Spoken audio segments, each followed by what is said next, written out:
The Great Hall of the Galactic Council was the largest room ever built by any living species. It floated at the heart of Aethys Prime, a station world that hung in the empty dark between two spiral arms of the galaxy. The ceiling stretched so high above that clouds sometimes formed near the top. Light came from everywhere and nowhere, soft and golden, like a sunset that never ended. Ambassador Elara Voss stood at the center of that hall, and she had never felt smaller in her life. Around her, rising in great curved rows like the inside of a bowl, sat the representatives of 72 species. Some were tall and thin, made of something that looked like glass. Some were mountains of living rock that breathed once every few minutes with a sound like a slow earthquake. Others floated in tanks of colored liquid, or hovered inside clouds of their own atmosphere, or simply existed as patterns of light that shifted and pulsed when they spoke. She was 5 feet 8 inches tall. She weighed 140 pounds. She had brown eyes, dark hair pulled back in a simple knot, and a formal black suit that she had ironed herself that morning, because the diplomatic staff had forgotten to pack the steamer. She was here to ask the most powerful organization in the known universe to let humanity join their club. The Council of 72 had existed for over 600,000 standard years. It had seen empires rise and collapse like waves on a beach. It had survived wars that burned entire star systems down to ash. It had written laws that governed trade, travel, and conflict across a galaxy of 400 billion stars. It was old, it was patient, and it was, by almost every measure, deeply unimpressed by humanity. Humans had only been traveling between stars for 80 years. In galactic terms, they had just learned to crawl. Counselor Zal spoke first. He was the prime resonance of the Veltari, a species made of living crystal that thought and communicated through vibrations. When he spoke, his body rang like a bell, and the translation system turned those vibrations into words that Elara could hear through the small device in her ear. The species known as humanity, originating from the third planet of a G-type main sequence star in the outer arm, has requested elevation from provisional observer status to full council membership, Zael said. His tone was flat and formal, the way someone might read a grocery list. This council will now conduct the standard review. Elara had prepared for this. She had memorized trade figures, diplomatic records, cultural achievements, and scientific contributions. She had practiced her speech 40 times. She was ready. But the review was not what she expected. The first few hours went well enough.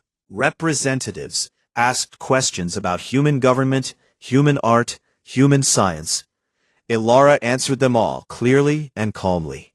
Some of the council members seemed genuinely curious.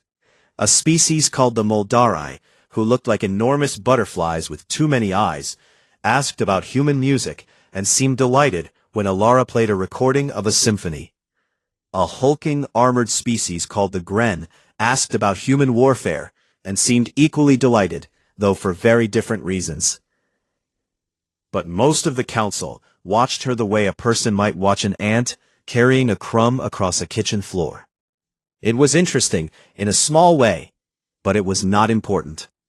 Then Zael raised a procedural matter that changed everything. As part of the standard membership protocol, he said, this council will now initiate the naming inquiry for the applicant species' homeworld.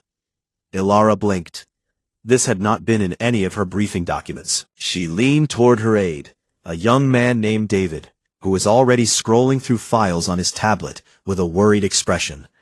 What is the naming inquiry? She asked, keeping her voice low. David shook his head.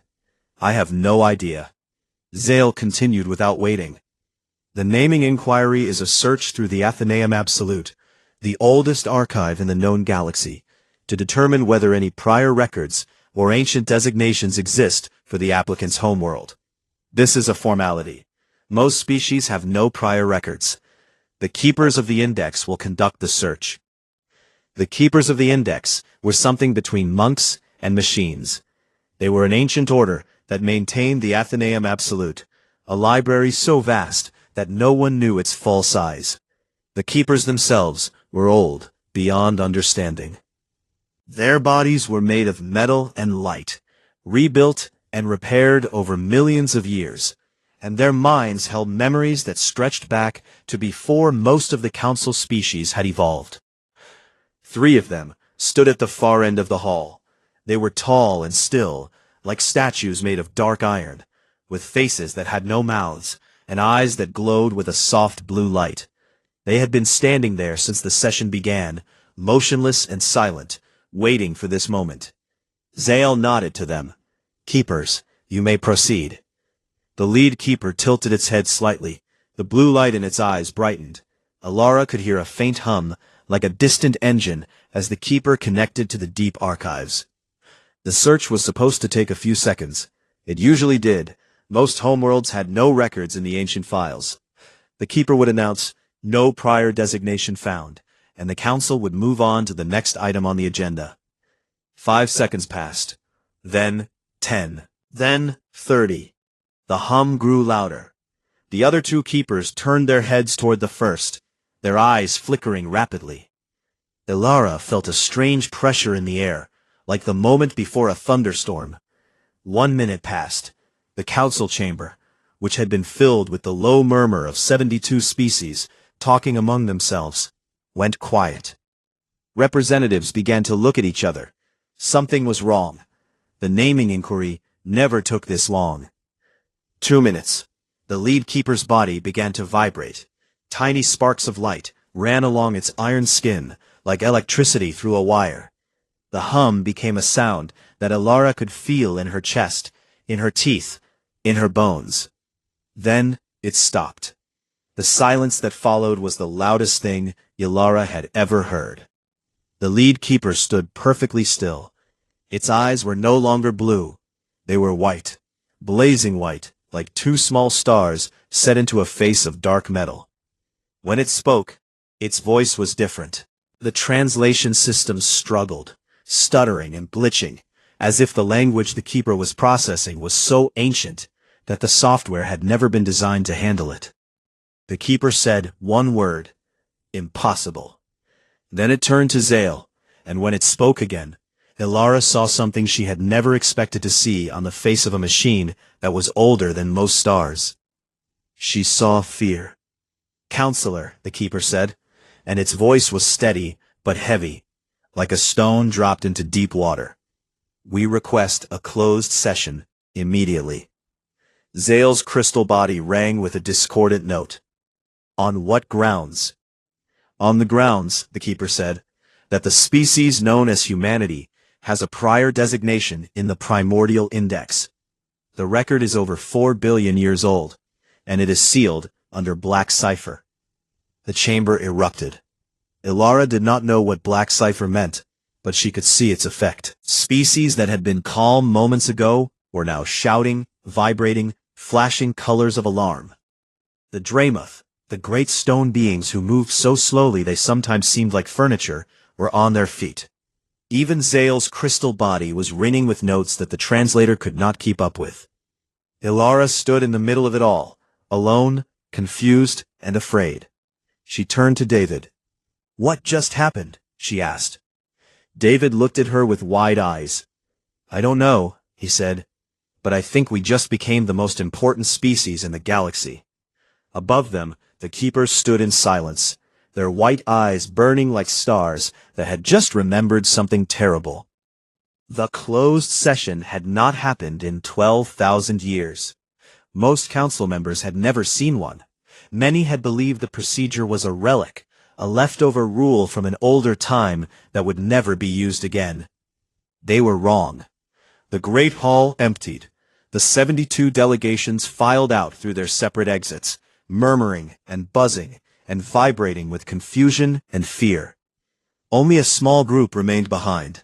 The senior representatives of the 5 oldest species, Counselor Zale, Ambassador Ilara Voss, and the 3 keepers of the index. And one more. The head keeper came from the deep archives. No one had seen it move through the station. No one had seen it arrive. It was simply there, standing at the center of the chamber, as if it had always been there, and everyone had just now noticed. It was old. Not old like the Council, which measured its age in hundreds of thousands of years. Not old like the Velthari or the Dramoth, who counted in millions. The headkeeper was old the way stone is old, the way light from distant galaxies is old. It had been built before any living civilization existed. It had been rebuilt, repaired, and restored so many times that no part of its original body remained, but its mind was continuous. Its memory was unbroken. It stood 8 feet tall. Its body was made of a black metal that seemed to drink the light around it.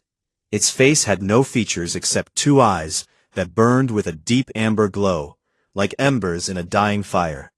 When it moved, it made no sound at all. Zale addressed it with a respect that Alara had not heard in his voice before. "Headkeeper, you honor us with your presence. Please explain the meaning of what has been found." The headkeeper did not rush. It stood still for a long moment, as if choosing each word with the care of someone handling something very fragile and very dangerous. The Athenaeum Absolute contains records from every era of galactic civilization, it began. Its voice was deep and smooth, like water running over ancient rock. The oldest records we possess are from the Primordial Index, a data system that predates every species present in this chamber. It predates this council. It predates the Velthari emergence, the Dramoth awakening, and the formation of the first interstellar communities. The Primordial Index was already old when the first of your ancestors looked up at the sky and wondered what the stars were. It paused. The silence was heavy enough to feel. We have always known the Primordial Index existed. We have spent millions of years studying it. Most of its contents are catalogs of stars, planets, chemical compositions, and gravitational readings. Nothing remarkable. But a very small number of entries are different. They are sealed, locked behind a classification system that we call Black Cipher, because we did not create it, and we do not fully understand it. Zale's crystal body hummed with a low, uneasy note. How many entries carry this classification? In the entire Primordial Index, across records covering the whole of the Milky Way galaxy, the headkeeper said, there is exactly 1. The chamber went cold. Ilara felt the change even through her suit. It was not a physical cold. It was the cold of understanding that something very large and very old had just become very real. The entry is for a star system in the outer arm of the galaxy, the headkeeper continued. A yellow main sequence star with 8 planets. The 3rd planet from the star is flagged. The entry is 4.2 billion years old, and it is written in a language we call Urscript. We can only partially translate Urscript. No living species speaks it. No known civilization ever spoke it. It is the language of the beings you call the Makers. The word fell into the room like a stone into still water. The Makers, the architects, the first ones, the Ur-shapers. Every species in the galaxy had a name for them, and every species had myths about them. They were the gods before the gods, the builders before the builders. Legends said they had seeded life across the galaxy billions of years ago, shaping worlds and planting the first sparks of biology on barren rocks. Then they had vanished, leaving behind nothing but stories and silence. No proof of their existence had ever been found. No artifacts, no ruins, no messages. The Makers were the galaxy's oldest and most universal myth, shared by species that had never met each other, separated by thousands of light years and millions of years of evolution. Until now. The entry for Earth, the headkeeper said, and it used the human name for the planet with careful precision, carries a designation in Urscript, a name. We have translated it as best we can. It paused again. Alara realized that the headkeeper was not pausing for drama. It was pausing because what it was about to say frightened it, and this was a being that had existed for longer than most stars. The name is Octheris Vaughn. In your language, the closest translation is, the cradle of the unfinished ones, or more precisely, where the sleeping Makers left their last children. Elara felt the floor shift beneath her feet. It had not actually moved, but her sense of balance, her sense of the world, tilted sideways and did not come back. The Velthari representative made a sound like shattering glass. The Dramuth elder, a being the size of a small building, took a step backward that cracked the floor. The representative of the Sistara Dominion, a tall reptilian creature covered in dark green scales, said nothing at all, but its eyes went very wide and very still. "You are saying," Zale said, and his voice was careful, controlled, each word a separate crystal note, "that the Makers were real." "Yes." "You are saying that they created humanity." "Yes." "You are saying that they did so deliberately, as a final act, and that they sealed Earth away from the rest of the galaxy to protect it." "Yes." The black cipher designation translates roughly as a warning. Do not contact. Do not approach. Do not awaken. The humans were meant to develop on their own, without interference, or not at all.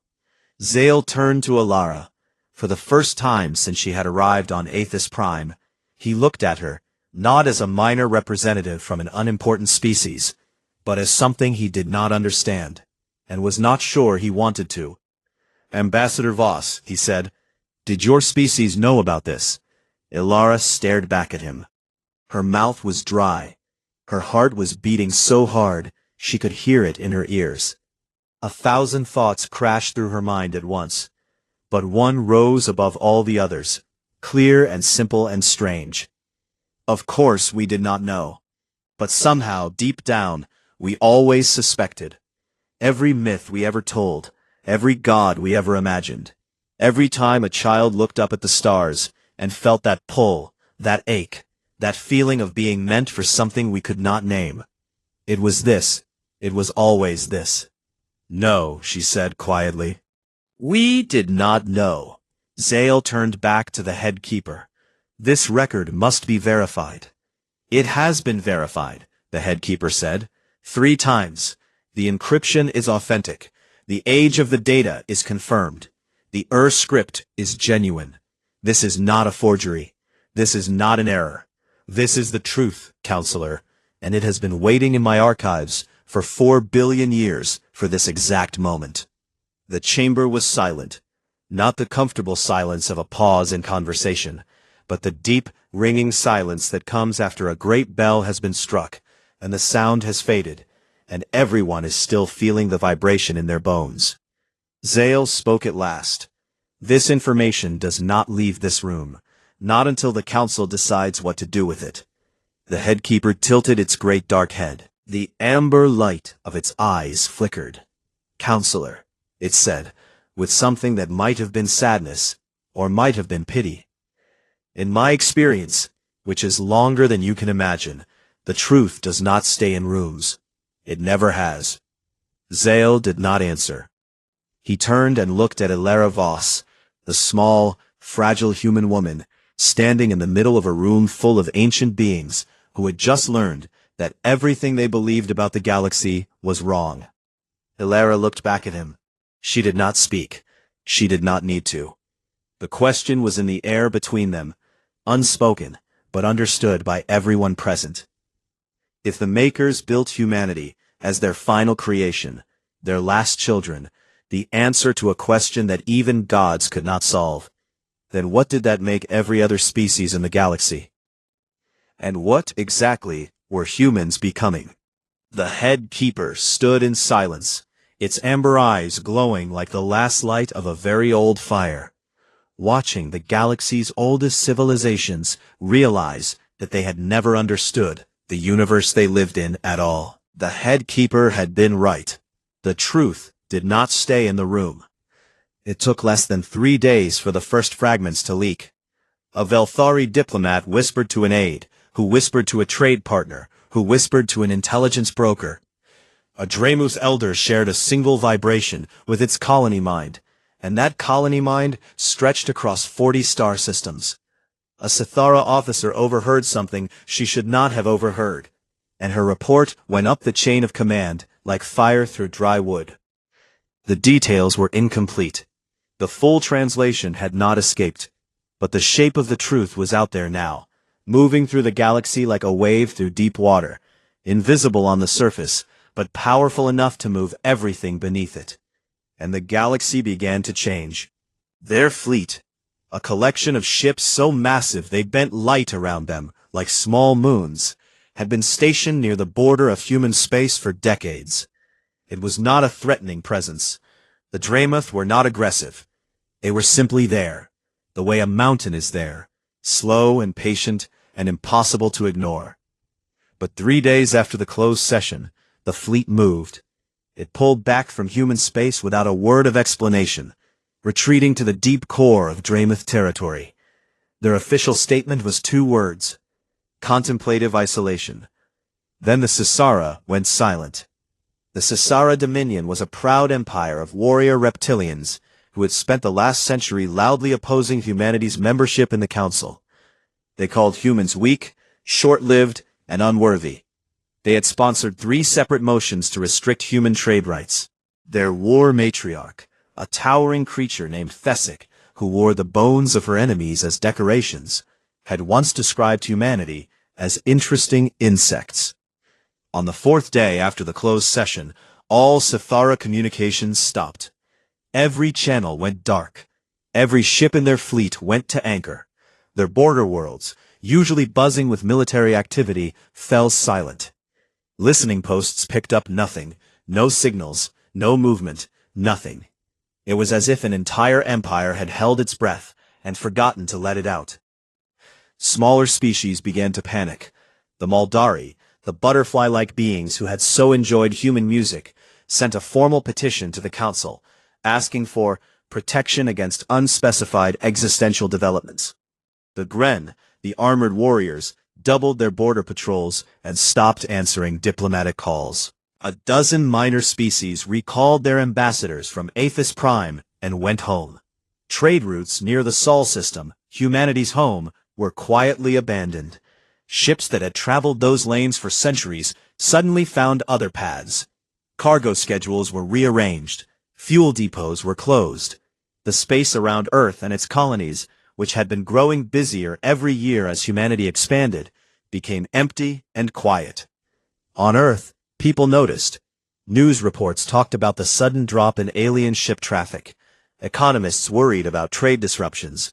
Military analysts wrote concerned papers about the Sithara silence. Politicians made speeches about standing firm and demanding answers. But no one knew why it was happening. No one on Earth had any idea that the galaxy was not ignoring them. The galaxy was afraid of them. Ambassador Alara Voss knew. She had been in the closed session, but she had been ordered by the Council to say nothing. And for 5 days, she obeyed that order. Sitting in her quarters on Aethys Prime, watching the galaxy rearrange itself around her species like water flowing around a stone. On the 6th day, she stopped obeying. She started by asking questions. She requested meetings with Council representatives, but every delegation found reasons to cancel. She submitted formal inquiries about the Sisara silence, the Dramuth withdrawal, and the abandoned trade routes, but every inquiry was returned with the same polite, empty response. The matter is under review. She tried Zael directly. The Veltari counselor agreed to see her, but the meeting lasted only 3 minutes. Zael sat across from her, his crystal body humming with a low, tight frequency that the translator rendered as controlled anxiety. "Ambassador," he said, "I advise patience." "Patience," Elara repeated. "Half the galaxy has gone dark, and you advise patience." "The Council is deliberating. The Council is hiding." Zael's body rang with a sharp, discordant note. The translator struggled with it, and finally offered, "You are not wrong, but understanding what has been found and deciding what to do about it are very different things. Some truths are too large to hold. They must be set down carefully." Elara leaned forward. "My people are out there right now, watching their trade partners disappear and their neighbors go silent, and they have no idea why. They are confused, and they are frightened, and they deserve to know the truth." Zael was quiet for a long time. When he spoke again, his voice was soft, almost gentle, and the translator rendered it with a sadness that surprised Alara. "Ambassador, your people are not the ones who are frightened. We are. Every species on this council, every civilization in this galaxy, we are the ones who are afraid. And I am not certain that knowing the truth will make any of us less so." He ended the meeting. Alara left his chamber and walked through the corridors of Aethys Prime, passing representatives of a dozen species, all of whom looked at her and then quickly looked away. She was used to being overlooked. Being avoided was something new. That night, she found Olu 7. Olu 7 was a junior keeper of the Index, young by keeper standards, which meant it was only about 40,000 years old. It was smaller than the other keepers, with a body of dark metal and silver, and eyes that glowed green instead of blue. It was a semi-organic being, part machine and part something biological that had no name in any human language. And unlike the senior keepers, who treated information as something sacred and dangerous, Olu 7 believed that knowledge existed to be shared.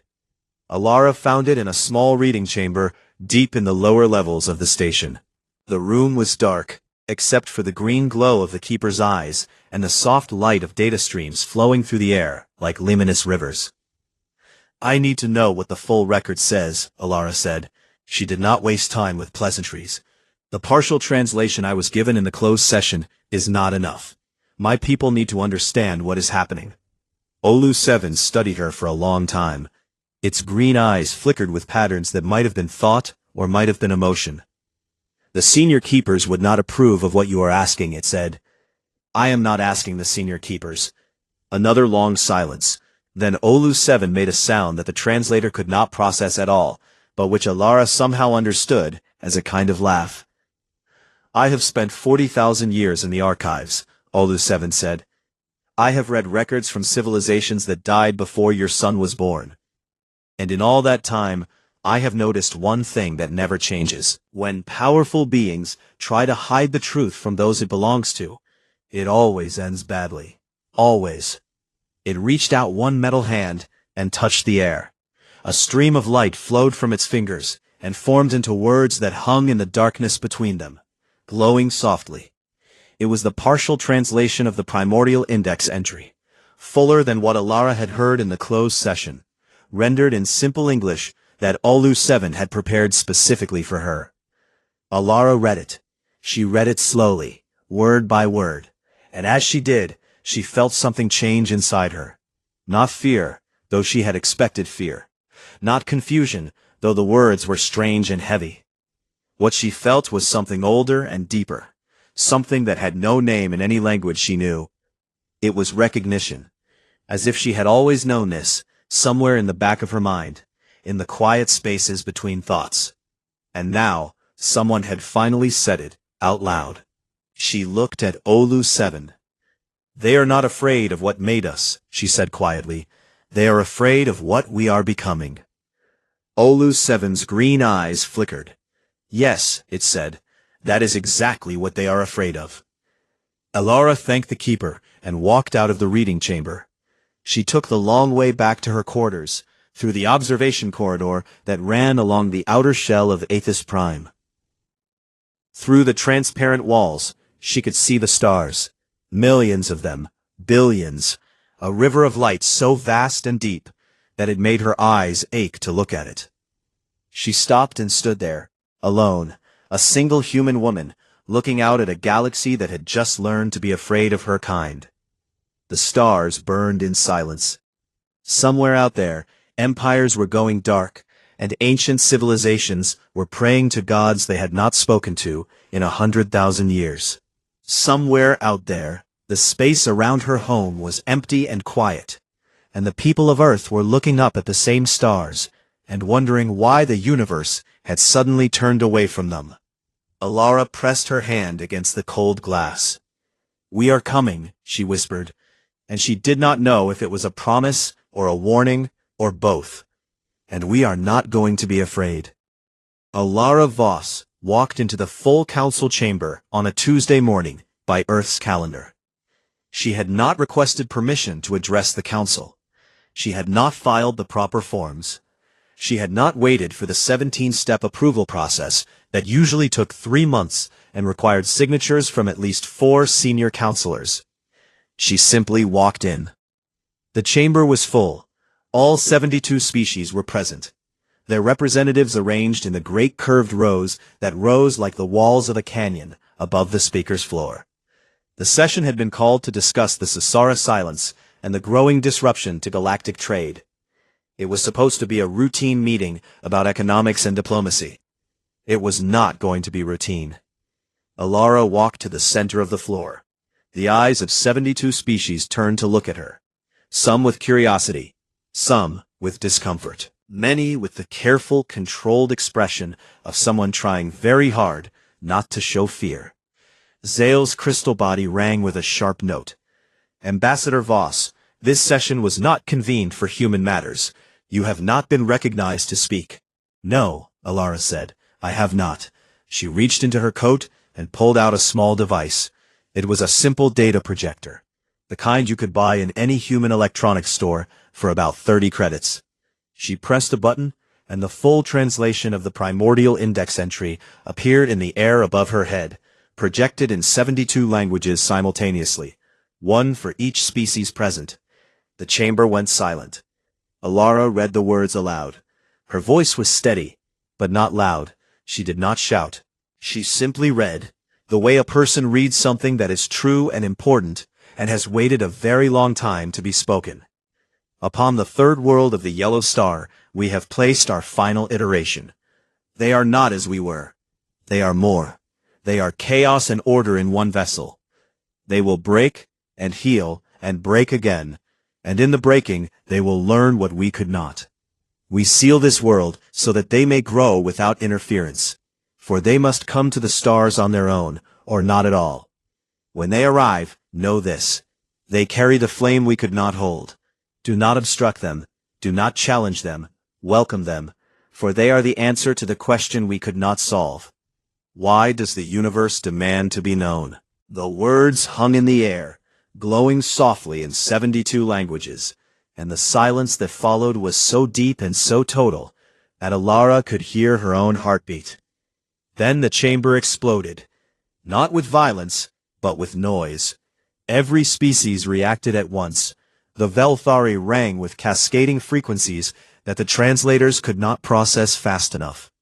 The Dreymuth Elder struck the floor with its massive stone foot, sending cracks running through the chamber floor. The Moldari erupted into clouds of colored light, their many eyes blinking in rapid patterns of distress.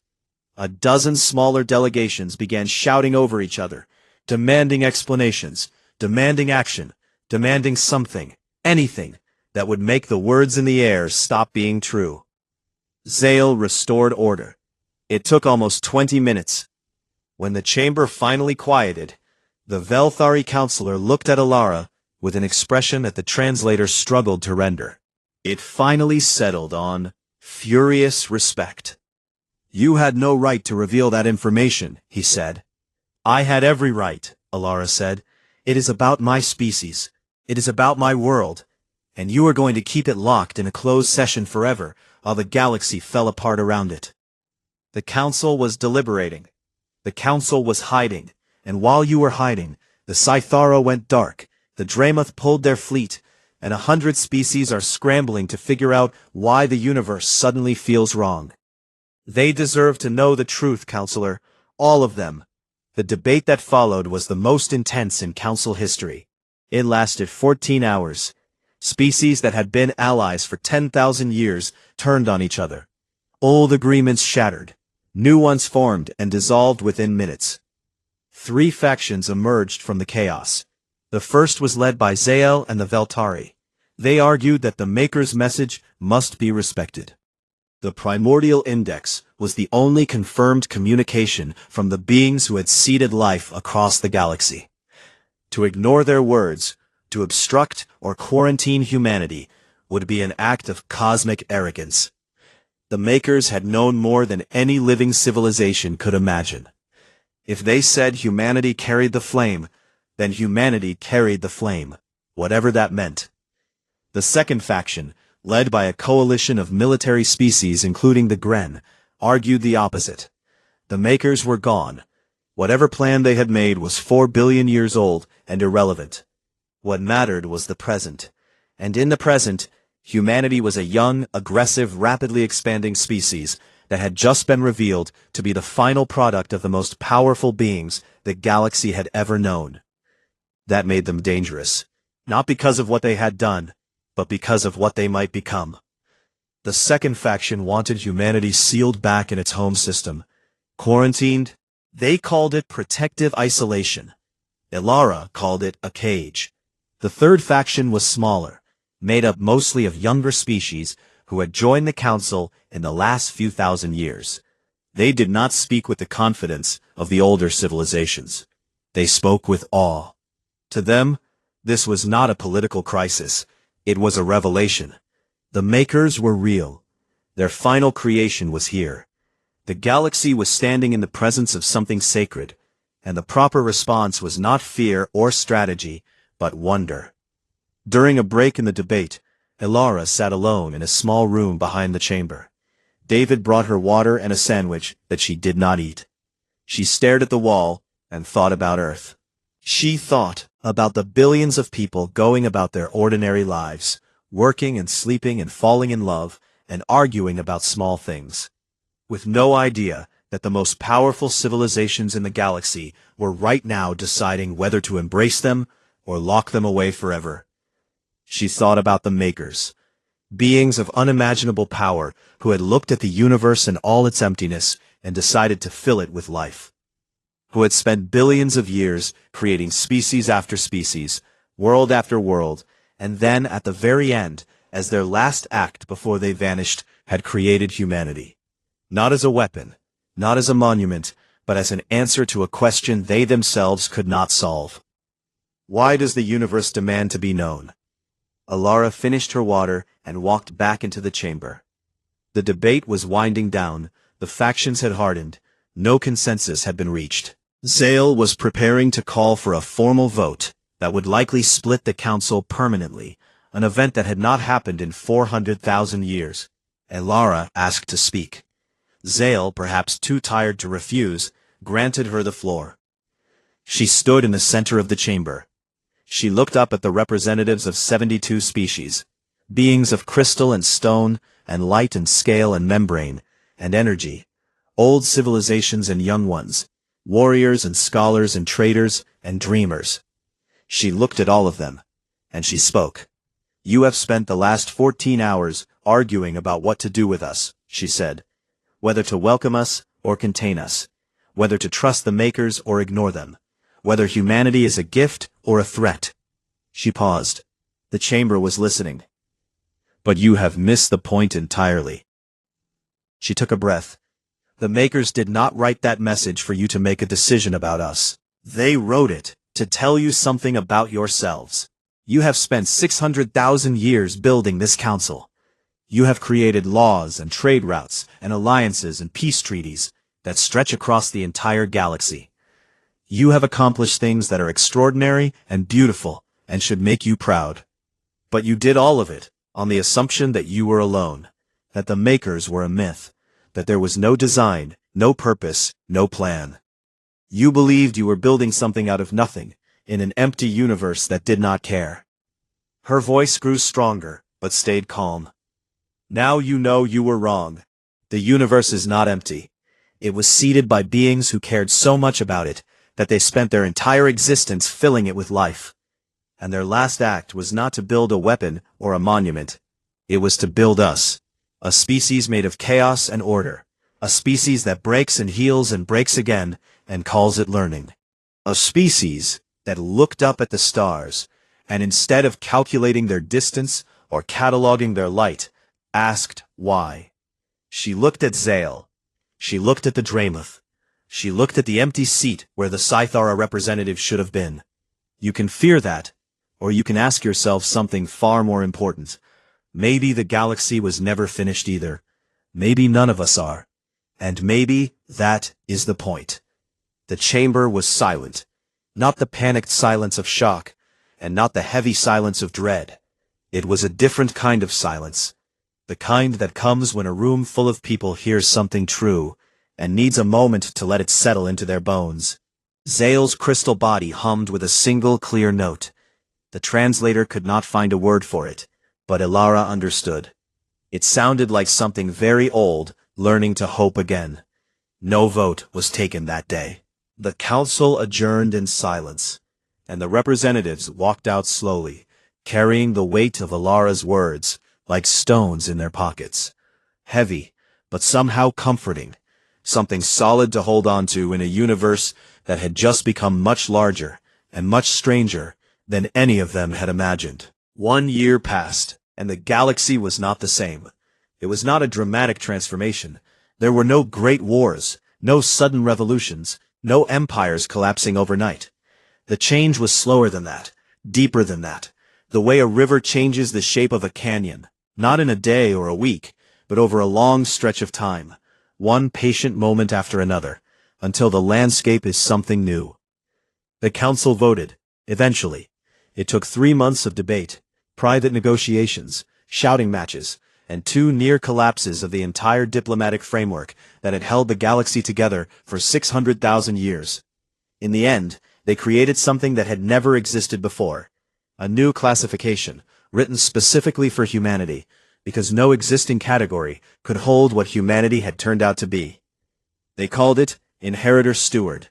It meant that humanity had a permanent seat on the council, a full voice, a full vote. But it also meant something more. It meant that humanity carried a responsibility that no other species had ever been asked to carry. The responsibility of being the last thing the makers ever made, the final answer to the final question, and the burden of proving that the answer was worth giving. Ilara Voss was the one who accepted the title. She stood in the great chamber, the same spot where she had read the maker's words aloud a year earlier, and she signed the document with a simple pen that she had brought from Earth. It was a cheap pen, the kind you could buy at any corner store. She used it on purpose. She wanted to remind everyone, including herself, that humanity was still human, still ordinary, still the species that made cheap pens and used them to change the course of history. The galaxy responded to the revelation in ways that no one had predicted. Species that had been rivals for thousands of years began to cooperate. Not because they suddenly liked each other, and not because some great leader made a speech about unity. They cooperated because the truth had changed something fundamental in the way they saw themselves. If the makers were real, and if they had seeded love across the galaxy with purpose and care, then every species was part of that purpose. Every world was part of that design. The old rivalries did not disappear, but they became smaller, less important, like arguments between siblings who had just learned that their parents had loved them all equally. The Velthari opened their archives for the first time in 50,000 years, sharing harmonic records that contained fragments of Earth script encoded in sound waves. Scientists from a dozen species began working together to decode them, and what they found was extraordinary. The fragments were not just scientific data. They were something closer to poetry, descriptions of the galaxy written by beings who had loved it the way a parrot loves a child, with pride and worry and hope and the terrible knowledge that someday they would have to let go. The Dreamoth emerged from their contemplative isolation. They did not explain what they had been contemplating because the Dreamoth considered inner thought to be private, but they returned to the galactic community with a new project. They began building something at the edge of their territory, a structure so large that it could be seen from neighboring star systems. When asked what it was, the Dreamoth elder said simply, "A welcome." It was a monument, built from living stone, shaped like an open hand reaching toward the stars. It was the first piece of art the Dreamoth had created in 600,000 years. Archaeological expeditions spread across the galaxy like seeds carried by wind. Teams of scientists from dozens of species traveled to ancient dead worlds that had been catalogued but never explored. They found things that had always been there but had never been understood. Structures buried under millions of years of dust and stone that were not ruins but messages. Patterns carved into the bedrock of planets that, when mapped from orbit, formed symbols in Ur-script. The makers had left signs everywhere, hidden in plain sight, waiting for someone to know what to look for. Humanity's arrival had been the key that unlocked questions the galaxy had forgotten to ask. On a dead world in the far rim, a human geologist named Dr. Anya Okafor found a chamber buried half a mile below the surface. Inside, perfectly preserved in a vacuum sealed by technology that should not have been possible, was a single object. It was a sphere, about the size of a human fist, made of a material that was neither metal, nor stone, nor crystal. It was warm to the touch. Okafor held it. She felt a vibration run through her bones, gentle and rhythmic, like a heartbeat. She brought it to the keepers of the index. The head keeper studied it for 3 days without speaking. When it finally spoke, its amber eyes were brighter than anyone had ever seen them. "It is a seed," the head keeper said. "Not a biological seed, an informational one. It contains compressed data. The makers left it here for the species that would eventually come looking. It will take centuries to decode, perhaps longer." "What kind of data?" Dr. Okafor asked. The head keeper was quiet for a moment. "I believe," it said, "that it is a letter, from parents to their children, all of their children." And then the Sisara broke their silence. It had been a full year, 12 months of nothing, no communications, no ship movements, no diplomatic contact. The galaxy had begun to assume that the Sithara Dominion had simply closed itself off permanently, retreating behind its borders to nurse its wounded pride. They were wrong. The broadcast came on every frequency, in every language, transmitted with enough power to reach every corner of the galaxy simultaneously. It was the voice of War Matriarch Thesic herself, the same being who had once called humanity interesting insects. Her voice was different now. It was not soft, because the Sithara were not a soft species. But it was stripped of its usual arrogance, its usual contempt.